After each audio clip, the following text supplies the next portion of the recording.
fuel, give me fire, give me that which I desire.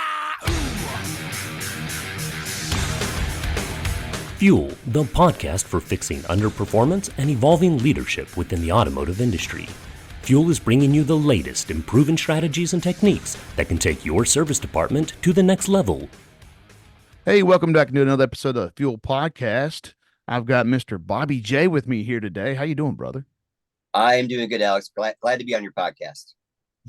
Bobby J is short for Bobby Jorgensen. And Bobby, I really appreciate you coming on because you bring a lot of energy to these conversations. Well, I appreciate that. That's positive energy is what I'm all about. And I believe that, people feed off of other people's energy, right? So why be negative? Why be down? Let's enjoy the day today, Alex, and talk about some great things that hopefully can help a lot of dealers and people in the retail business out. Absolutely. So, Bobby, if you don't mind, just for the listeners, just, what's kind of your background, how many years in the industry and things of that nature? Yeah. So, I originally graduated high school. I'm going to go back to 86 now. Okay. And, hey, you'll love this, Alex. I was our school's disc jockey. So I played Van Halen, all through, when you went between classes. So I grew up in Michigan, Plymouth Canton, and I was going to go to a place called Specs Howard School of Broadcasting. So I was going to be the next Ryan Seacrest. And unfortunately, my dad was a general manager at a Ford store in Detroit. And he said, no, I don't think that's going to work. I want you to go to college. College wasn't my, let's just say it wasn't my forte, Alex. So I went about a year and a half, and then I got to be working in the service department, parts department, body shop, and obviously sales. And I found out that I had a gift. I had a gift that I could tell stories and think outside of the box. Now, I was a dealer at 2 Ford stores, 35 years. The first one in Detroit. My dad ended up buying that store. It was called Jerry Billfield Ford. It was built in 1938. Fun fact, Jerry Billfield was the very first Jewish Ford dealer ever that Henry Ford had as a franchisee. Mr. Billfield had no kids. My dad was a hard worker. My dad never finished high school. So he's one of those guys just grinding. And he ended up buying the store from Mr. Billfield, changed to Jorgensen Ford and Michigan Alano in Detroit. And I ended up buying it from my dad. Now, I want to tell a quick backstory out because that store, because it shaped my future in the automotive retail business. That store was located in a very difficult part of Detroit. We had, unfortunately, we had gangs. We had syringes on the ground. We come in the service department in the morning. Some prostitution, during the day and night. So, and there was 30 other Ford dealers in Metro Detroit. So why the heck would anybody drive from the suburbs to Jorgensen Ford at Michigan Alano after what I just described, unless you're going to a baseball game at Tiger Stadium, you had to stop by. So it shaped me out because I had to think outside the box in fixed operations and in sales of how could I grow that business. And that really was a pinnacle in my life. I think I got very lucky by being at a store like that. It was just difficult to run. We had, all different ethnic variations in our store. We spoke 3 different languages. So it really put me into a situation where I had to adapt and thrive. And back then there was something called the internet coming out. And then, we started using the internet, in different ways other dealers were not, scheduling service appointments, posting cars online. And then really back in the late 80s, early 90s, I won't say we started it, but we just told people, if you don't want to come down to Detroit, we'll just deliver the car to you. Or, hey, if you don't want to bring your car in for service, we'll go pick your car up. Now, this is like 30 some years ago, and this is what's going on today, especially in service departments, fixed operations, and in sales. So I won't say we were a trendsetter. I'm sure other people were doing it too. But because of that situation, it made me have to think differently. Now, I sold the store in 2003, and I was very blessed to have an opportunity to buy a store in Toledo, Ohio in 2004 called Kistler Ford. And I never changed the name because it had a great name. Mr. Kistler was a great man. And that was really changed. I met my wife during that time. We had a child down here, and that's where I'm currently at today. Now, I sold that store a few years ago to a large automotive group in my town, and I've been working with them, helping them in fixed operations, actually introduce them to Dynatron, which is just going to be a killer for them. And in fixed ops profitability. I have 8 rooftops they do. And now I really see myself as I want to say a dealer advocate, Alex. I don't know if that's the right word, but 35 years. And I find it's time for me in my life. It's like I tell people I'm in my second life now. First life was all about acquisition. Second life is about giving back, right?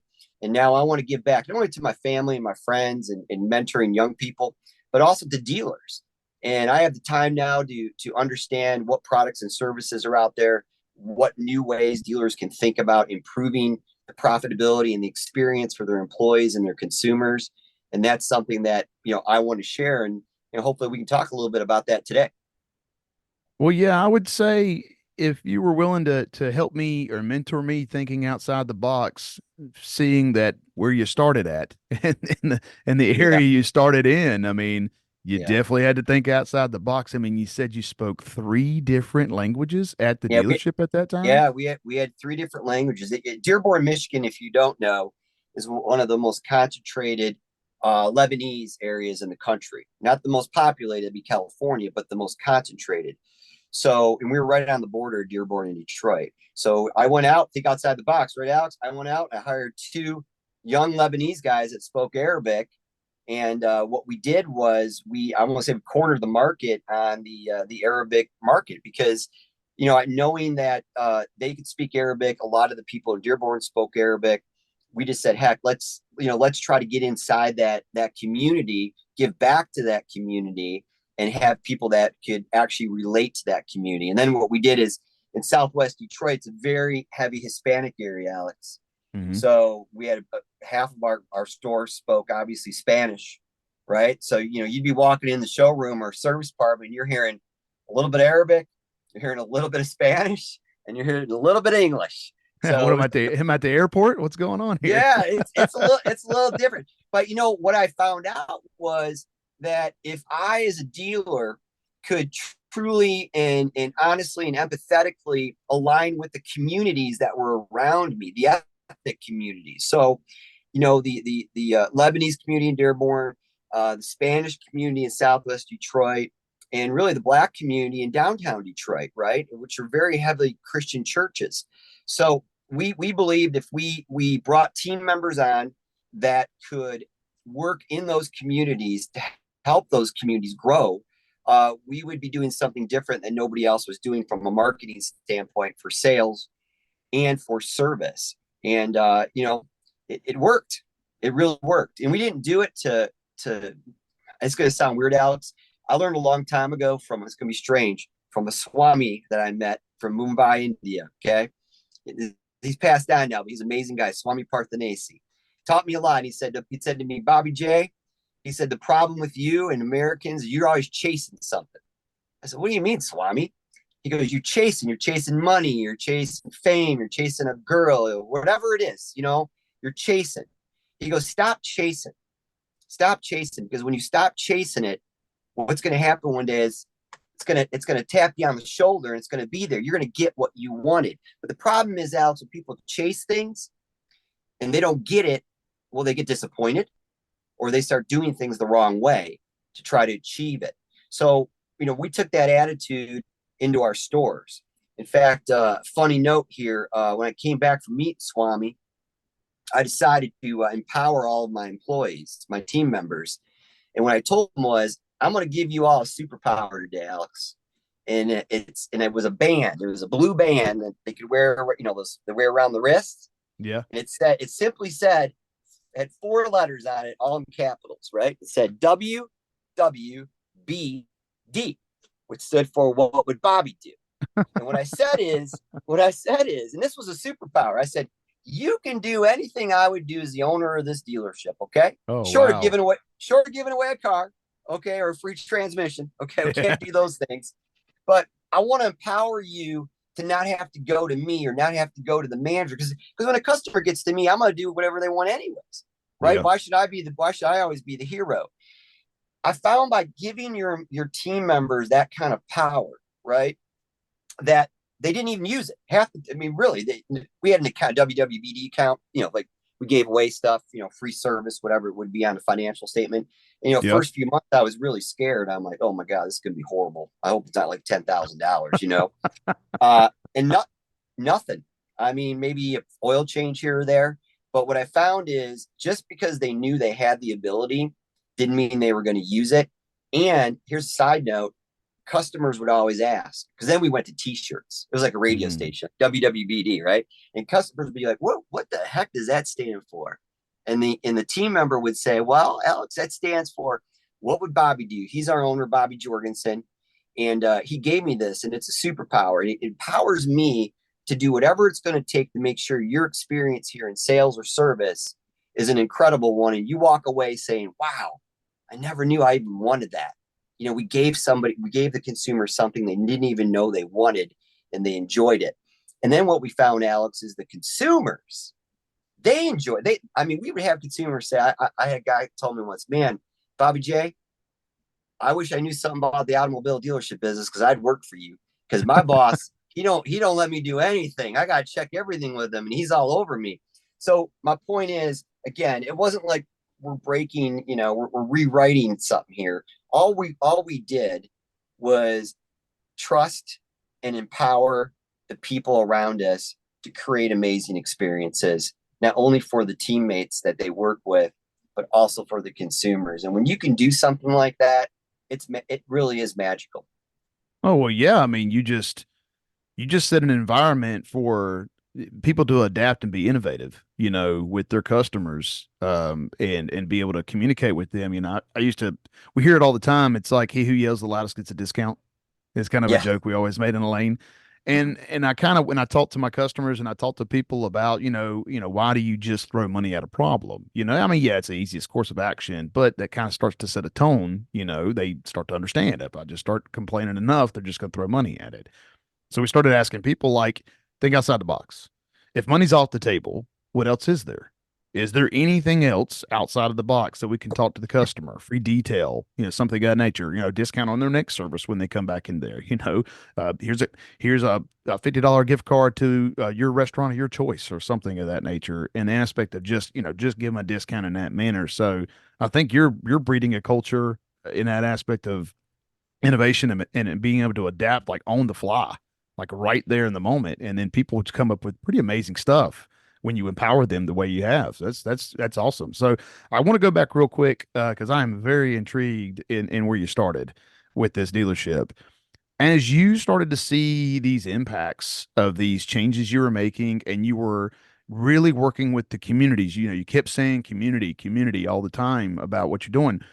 I'm really interested to know from that experience, like, what was the culture aspect around the dealership as you started to get a little bit better community involvement from people seeing that, hey, you know what, these people do care about me, because this is the situation I'm in, of who I am, right? Whether they speak a different language, whether from a certain area, and that you're able to cater to them. Hey, I'll bring your vehicle to you, or come pick your vehicle up. So I'm really interested to kind of get some feedback from you real quick about, like, what was the culture aspect around the dealership? Like you said, you came in, it was kind of a rough area, syringes on the Yep. ground, certain things happening. Mhm. Did that start to change around the dealership, or was it pretty consistent? No, it did. I'm not going to say it changed right away, but it did start to change, because one of our partners we really spent a lot of time with was our local police. They were the fourth precinct, and our local fire departments, our local churches, our local mosque, our local synagogues. So we really got involved in the community, and from that aspect, not only from myself, but really, the true heroes were the 85 team members at the dealership, right? Mhm. So these were the people that really they they decided that they believed in what we were saying, right? They saw that I was living it. I wasn't just talking about it and walking away, Alex. I was there living it. I was on the floor. I was in the service department. I was in the community. And you know how it works, right? A good leader leads from the front. A manager just sits back and points fingers, right? So Mhm. that started to change the culture. And then, the people that lived around the dealership, it's like the broken windows theory, right? Start fixing a window, then the next person will fix their window, and then Yep. all of a sudden the street gets better. That's exactly what happened. And then all of a sudden, we turned Michigan. We were on Michigan and Lanyo. We turned that around in about, I'd say 5 years, 6 years, into a totally different looking area. The dealership looked different. The houses look different. So there's a lot of power that the team members of dealerships have. I don't know if they realize it, but you have to look at your business. And in some senses, you have to look at life a little bit different. Again, like what Swami said, stop chasing things and just do the right thing. And then the things that you want will come to you over time. So to answer your question, yes, things did change in the community. Things got better. We got a better, actually, Detroit voted in an amazing mayor. And if you ever go downtown Detroit now, it is a beautiful city. And they just had the draft there, 700 some thousand people. And it's gorgeous. In fact, I have a daughter that lives downtown there. And every time I visit her, Alex, I'm like, man, I can't believe I'm walking these streets right now at 10 p.m. at night. And I feel totally safe. Yeah, I couldn't do that, 30 years ago. So change can happen. You just have to believe in it. It's not easy. Anything you do in life, you can achieve. You got to work hard at it. But empowering people around you, empowering your community as well, can do some amazing things. So yeah, I mean, I think that's perfect rolling into what you're kind of doing now. You said advocate for dealers. I like that. I like how you said it. I know you're kind of iffy on it, but I'm gonna Yeah. go ahead and tell you that was good. And Thank you. so, when you're advocating for a dealer with what you just said, empowering your people, is that where you start when you're talking to somebody and mentoring them? Or like, where do you start that process? If you're like, hey, if I'm advocating for these dealers, this is what we need to start looking at first. Yeah, I think it all comes down to the people, in any situation, especially in dealerships, right? I find a lot of dealers, and I know so many dealers around the country, and they're great dealers. But one common flaw a lot of us had in running dealerships is a simple fact that we just hire people sometimes to hire people. Yep. Does that make sense, Alex? Yes, sir. You think about this, man. You got 1,000 to 2,000 repair orders being written in a service lane every single month. Those aren't repeaters. Those are individual customers. Mm-hmm. That's your base, right? That's your family coming in. So you've got to bring in the right people. And I always encourage dealer operators, general managers, whoever it may be, take your time and do the right hire. Hey, if that means that I have to go and write service for a week or two till we get the right person, then that's okay. I should, as a leader, be willing to do that or sell a car. But having the right people is the key. So this is something I tell my 17-year-old all the time. And these 17-year-olds today, they're instantaneous on TikTok and all this stuff, right? Oh my God. I tell him, his name is Jack. I say, Jack, slow down. You don't have to move so fast. I know everybody's saying you got to do it now and just slow down. The other thing too, I try to teach, Alex, is a simple equation. So if you can picture it, it's the letter E plus the letter R equals the letter O. Got that in your head there? Yeah. Okay. E plus R equals O. And what that means is there is an event that's going to happen. Maybe the event is at the store with a customer. Okay. Now with the letter R, you have two choices on what R you want to use. Alex, you can do the reaction R to the event, or you can do the response R to the event. There's a distinct difference between reacting and responding to an event. Mm-hmm. So, I wasn't the brightest guy in school, but I did figure out that if O is the outcome, okay, and I know what I want the outcome to be. My outcome is I want that customer to leave happy and to come back and see us again. And I know the event is he thinks we did something wrong, but actually we didn't. Right. That happens a lot, right? Oh, yeah. Wrong image. The old sent you. Yep. The R that I see happens a lot in business and in life is the reaction. There's instantaneous reaction the advisor has or the manager or the owner has. You know what, Alex? I'm really sorry, but we didn't do anything wrong with this. And it's just making the customer more upset. The outcome doesn't happen you want. It's horrible. What I tell people is, why not respond? What I mean by respond is take a moment. walk away for a minute, take a beat, maybe get back to them the next day. Do you know what I mean? You don't have to always just react. So maybe the response is, after you think about it for a moment and look at it from the customer side of it, even though we know we didn't do anything wrong, Alex, customer thinks we did. The outcome is we want him to come back, or we want her to come back. So maybe my R is, you know what, Alex, I totally can understand where you're coming from in that situation. I'm a consumer too. I buy a lot of things, and I can see how sometimes I look at things. Like I want you to leave here happy. So let's get together on this and come to an agreement to make something that's going to work for you and work for us. Because I think in most situations, you don't want me to win and you lose, and I don't really want you to win, me lose. So why don't we just meet in the middle? Do you think that's something we can do? Would that make sense to you? And the key word, the key phrase there, Alex, is would that make sense? Because that is the gold platinum question in anything you do in life. Because when I ask you, would that make sense, Alex? You can only answer it two ways, right? What's one way you can answer that? Yes or no. Right. And if it's a yes, we move on, of course. That's right. If it's a no, you just gave me a gift. Because I then can ask you, Alex, totally understand where you're coming from. Can I ask you a question? What wouldn't make sense about that? And you're going to probably answer me, right? And then once you give me the answer, well, you know what? I really wanted the color red and this is blue. Okay, well, I'll make that happen for you. I'll get you the red. I didn't know that. I guess I should have known that. I didn't know that. Is this making sense? I hope it's making sense for the listeners. No, this is perfect because I mean it's hilarious to me because that's one of the key things my customers, when I talk to them and I'm training them in our meetings, I say it all the time. Mm-hmm. It has to make sense. And it's something that was ingrained in me as a child. Is my dad would just wear me out with it all the time. You know, it's got to make sense. Like one of the things he gave me that I thought was a pretty good piece of advice from a parent is he said, son, you don't have to be smart to know how to think. Mm-hmm. You don't have to have all this education to have the ability to think and to be able to communicate. And his biggest aspect is he's always been pushing me to be, I wouldn't say empathetic, but to be able to sympathize with people. And that doesn't mean to feel sorry for, by the way. I mean, it's either Greek or Latin, to suffer with. So it's one of those aspects of relating to people. And so, you know, it's like I love how you just said the aspect of I'm a consumer too. I buy stuff on Amazon. I buy stuff in the store. You know, I have customer service I deal with when I go to McDonald's or go somewhere.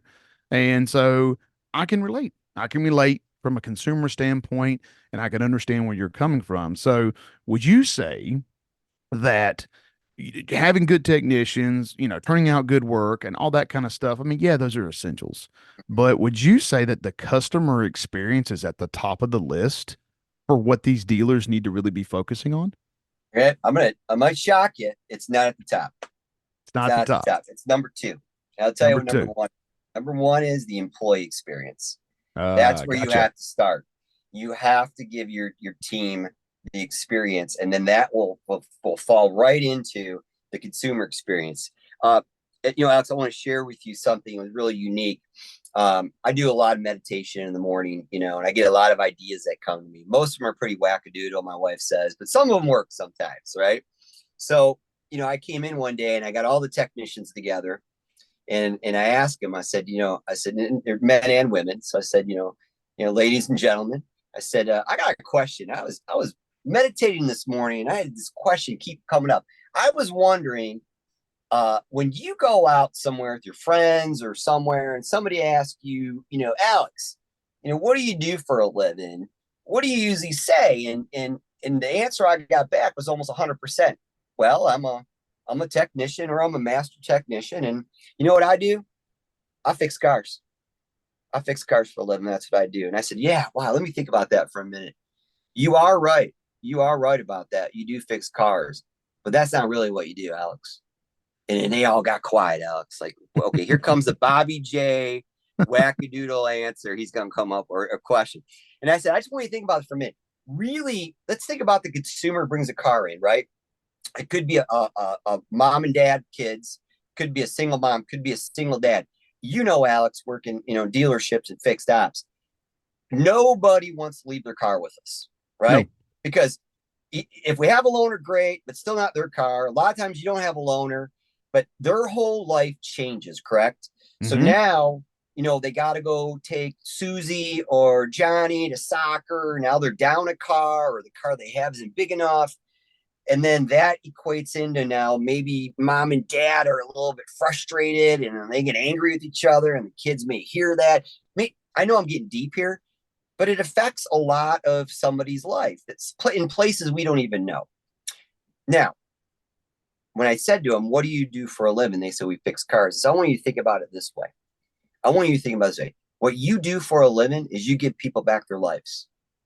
You give people back their lives. And I made them all say it to me individually. I said, Alex, what do you do? And he said, I give people back their lives.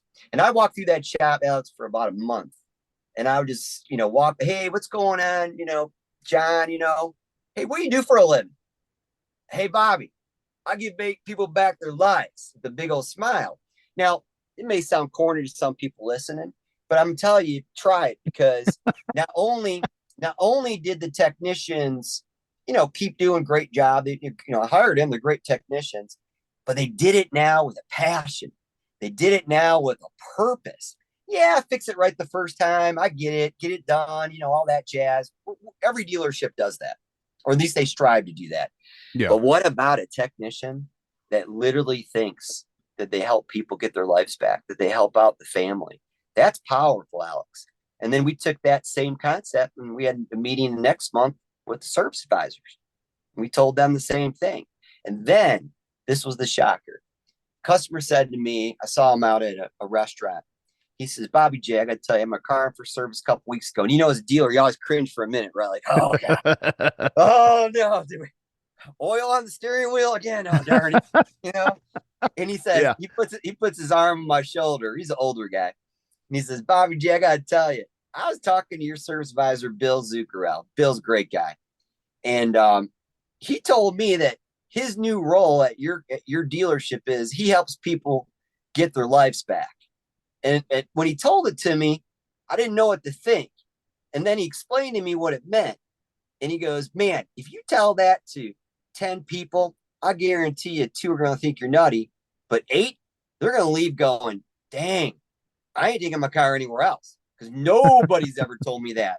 Does that make sense, Alex? No, absolutely. I mean, I was on a podcast with David Long, and I was talking about how, when people call into dealerships and you hear them and you talk to them, they're ready for somebody to not be ready to be human to them to an extent, right? It's just, I need service, or I need this, or I need. So I said, it's very simple. Every time I call into anywhere to talk to anybody, I say, hey, how are you doing today? And then they stop for a second. They're like, well, I'm doing fine. I'm like, well, I'm doing pretty good too. And then I'll just give them something that gives them a second to understand, hey, we're both humans. We're both people. And he's like, did it cost you anything? Didn't cost me a thing. To give a customer a smile when they walk through the door. Hey, great to see you. Yeah, I understand you got some stuff you're probably going through. Yeah, I know it's a grind working at a dealership, but does it cost you anything? Does it maybe give you a moment to relate to the customer and maybe change the whole, like you said, the whole dynamic and the whole thought process of getting ready to what's happened? I mean, I remember a guy, he come flying into the dealership. He jumps out of the rental car, the loaner car we gave him, and he slams the door and he comes over and he says, I need my vehicle right now. And I'm like, okay, hold on. I said, hey, what's in the situation? Whatever. Well, his son had a baseball game and he forgot his baseball bag in the back of his vehicle. And of course, his wife was wearing him out about it and this, that, and the other, and they're late for the game. And I said, hey, I got you covered. I got you covered. We got it to him, got up to the game. And then I called him the next day. I said, hey, how'd your son's game go? He said, "Oh man, he played great. He got a couple hits. He scored, and he said, that's really good, bro. That's really good, brother. Hey, I want you to know I got your vehicle ready for you. I went ahead and got it detailed for you for free and everything. So just let your wife know that you got the vehicle detailed for her while you're here." And he was like, "Man, you serious?" And it was just like, again, like you said, it's just being humans to an extent. It didn't cost anything. No, And so that's something that you can really take away with it. Like what you're saying, but I love the perception, and I love the energy that you're empowering your team with. oh, it's great. And you didn't even know it, but you applied the E+R=O with that guy with the example story you did. You didn't react. You took a moment to think about it and respond. Hey, now look, I want to tell everybody listening to this. Yeah, Did we make mistakes? Absolutely, we made mistakes. I Yes, had to we break a couple did. eggs. Yeah. Listen, we're human beings, but what I'm trying to say, on the podcast here is that, you can be 80, 90% a different way, right? And you can still Yeah. mess up 20% time. Listen, I hate to say this, Alex, because I love, love, love all my dealer brothers and sisters in America, but the bar is low in a lot of places. Okay. Oh yeah. You don't have to do much. And that bar is low going back to who did you hire? Why did you hire? What kind of people? I'm going to take you back for a minute and let you know one of the things we did on the sales side was to make it different is I decided to not pay commission anymore and really go to a one price and just pay a salary because I felt the stress level of the commission salesperson. I went through it my whole life, starting at zero every month. You got it. What do they say? You got to hunt and eat what you kill type of thing. I just Yep. didn't think that was very productive for consumers. So, we went out and we said, hey, we're going to pay you a very handsome salary with some bonuses based on the consumer experience, right? Now, we'll tell you, if I had 10 salespeople, 7 said, bye-bye. We love you, but I want commission. So what do I have to, what do? I go on the floor for 2, 3 months. I'm out there with people that were still with me, that believed in what this was going to be like. And we sold cars. And we started telling people, hey, here's our story. We are welcome to Kissel Ford. This is the whole WWBD thing. And then we'd say, we want you to know something, Alex, right up front, we're not a car dealership.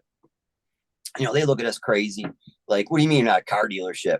I said, I know. We look like one, of course, probably smell like one, but we really consider ourselves a consumer experience center, Alex. And that's what we provide because most people we know have already done 80% of the work online, right? So we don't want to take you back to zero again and start you all over. We just want to help you finish up. Now, that being said, I'm not paid a commission, Alex. I get paid a salary by Mr. Jorgensen, and he does that because then I can give you the best experience because I get paid the same regardless. So if that's okay with you, we'll proceed. And if the customer would say, well, wait a minute, what about negotiating the price? Listen, we may not be the right place for you then. There's a lot of dealerships down the street, right? And they're going to negotiate. But remember one thing, when you walk in there, even if it's your friend, from the baseball, your sons are on the same baseball team, it's not his or her fault.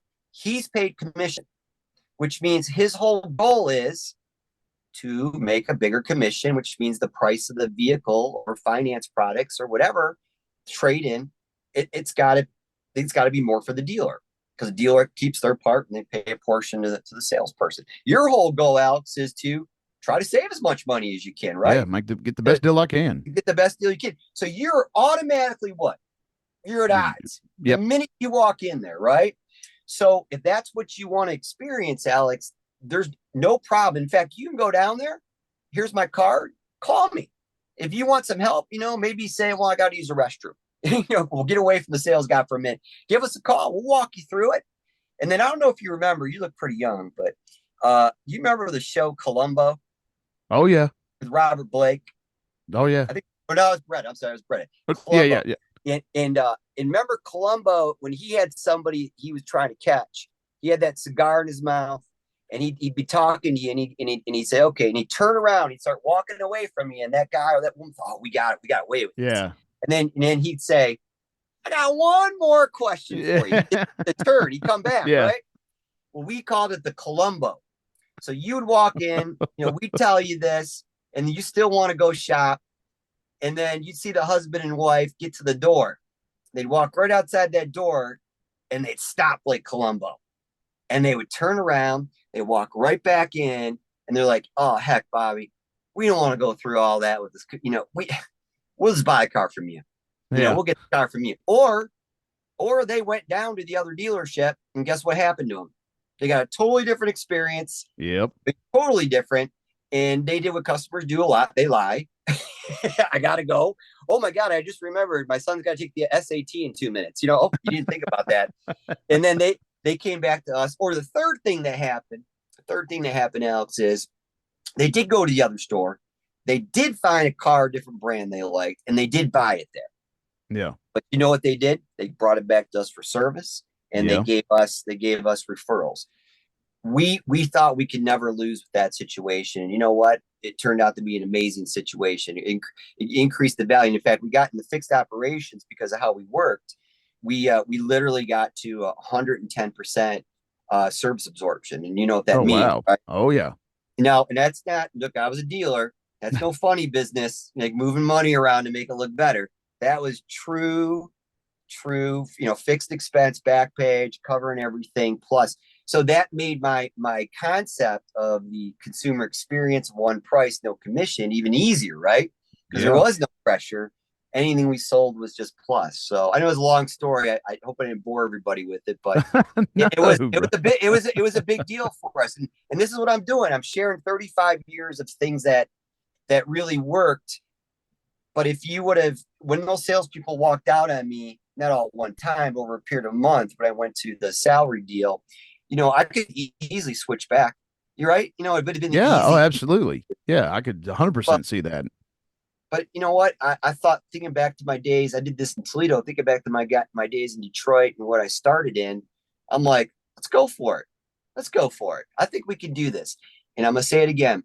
We went out and we found people that weren't salespeople, but were very kind, empathetic, caring, that had jobs that, like, a lot of them were school teachers. They're only making $40,000, $50,000, $60,000 a year. It's a tough job being a school teacher, Dale. Oh, yeah. Kids now, you know what I mean? And we said, hey, we'll pay you more than that salary, and you only got to work 35, 40 hours a week, and you don't have to sell anything. You just got to be you. Got to be you. And that it worked for us. That's beautiful. That's beautiful. Well, Bobby J, it's going to wrap up this episode of the Fuel Podcast, man. I can't thank you enough, dude. Do you think you'll come back? I can't believe we're done already. I got more. I got even more to tell everybody. Here's what I'll say. I'm on LinkedIn, Alex. I'm Bobby Jorgensen, and I have a lot of what I talked about today in my videos. I post a lot of mentorship, positive things. And if you want to look me up or hit me up on LinkedIn, I'm always there. It's been a pleasure being with you, Alex. Thank you so much for the opportunity. Absolutely, brother. Well, hey, as I wrap up these episodes, I always like to give you the last word as well. So anything you want to put out there to the listeners, or anything you want to kind of, end the show with, I always give my guest the last say. I said a lot today, but I think the one thing I would challenge everybody is, don't be afraid. Think outside the box. Dare to be different.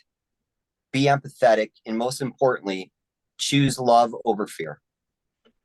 Beautiful, brother. Beautiful. Thank you so much again. So this is wrap up this episode of the Fuel Podcast. We'll catch you next time.